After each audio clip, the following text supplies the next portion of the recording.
No matter where you go today, all you hear about are ACL tears, the dreaded ACL in volleyball, in soccer, in football, in basketball. It cannot seem to avoid any sport. Well, let's learn a little bit about what this ACL is and how sometimes it can end up being a problem. So, the first of which is, this is the inside of the knee. You can look through all this goobery guy here, but the main thing you need to know is this. That is your ACL. Alright, so what does that mean? Well, when you get up and you go kick a ball, if your ACL wasn't there and your hamstrings weren't, your leg would just kind of keep going off that way.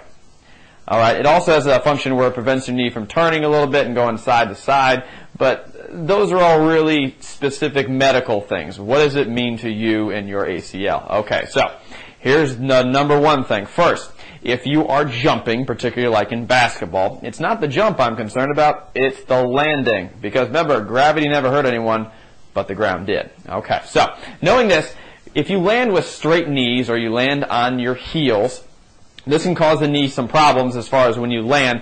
It causes a torque at the knee, or it causes it to go backwards, which can tear the ACL. Also things such as weak and tired legs, or weak and tired core muscles, which is the highlight of any injury, no matter what area you look at through the hips and shoulders and ankles and knees. It can cause you to have an increased chance of having an ACL tear. Now, the number two thing to remember is this knee, when it's planted, does not like to turn. Okay, so if you land like this, and this bone is going this way, and this down here, this bone is going this way, it can cause that rotation. Your ACL is really, really bad at stopping rotation. In the end, it just ends up getting messed up. So, if you have shoes that are not very supportive and it makes your foot really flatten out, that can cause increased rotation. If your hip muscles right here are very weak, it can cause the top bone to turn, which, again, at the knee, makes an increased rotation. We got back to the weak core muscles. I'll keep harping on that. Another big one is just not being prepared. Oftentimes, people will rush out, kind of like a weekend warrior, and they'll get themselves hurt, and that can be a problem. And also, being very tired can cause problems as well. But here's the most important thing I do want you to know, and I'll highlight it by this very important sign above me.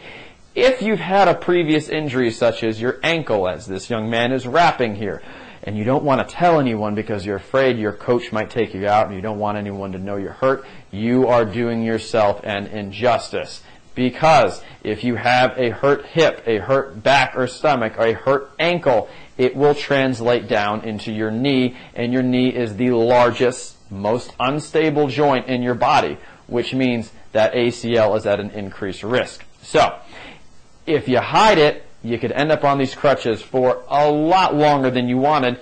A sprained ankle is a couple weeks, you know, you just bang up your back, your hip, it could just be a couple weeks as well. If you do tear that ACL because you kind of, I want to get past all these injuries, I got to keep playing, you will be off the game for at least 6 months to as much as a year. Okay, so just knowing those things, remember, let things heal and don't rush into the field with other injuries because you could end up hurting your knee.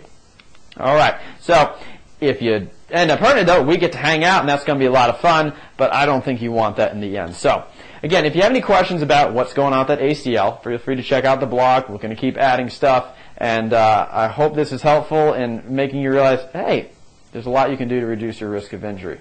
Take care.